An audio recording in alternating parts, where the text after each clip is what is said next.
అందరికీ నమస్కారం. ఈ 5కి కూడా సెంటిమెంట్స్ ఉండవు, రికమెండేషన్‌లు పనిచేయవు.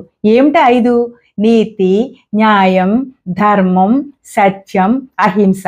ప్రతి మానవుడు 5టిని కూడా పెంచి పోషించుకోవాలి. కాన్సంట్రేషన్ వీటి మీద ఉన్నట్లయితే చాలా గొప్పవాడైపోతారు, మహనీయులైపోతారు. కానీ ఈ 5టిని ఎవరైతే పెంచి పోషిస్తారో వాళ్ళ జీవితాలు చాలా బావుంటాయి. ఇవి నేచర్ అంటే సృష్టి వదిలినటువంటి బాణాలు, లేదా మీలో నిగూఢంగా దాగి ఉన్న దైవశక్తి వదిలినటువంటి బాణాలు. ఈ 5టిని మీరు కాపాడుకుంటా ఉన్నట్లయితే తగిన సమయంలో ఈ 5 కూడా మిమ్మల్ని కాపాడేస్తా ఉంటాయి. కానీ ఈ 5 కూడా మనము తప్పితే ఇలా జీవించకపోయినట్లయితే మనం ఏమైతామంటే తగిన సమయంలో తగిన శిక్షకి అర్హులమైపోతా ఉంటాం.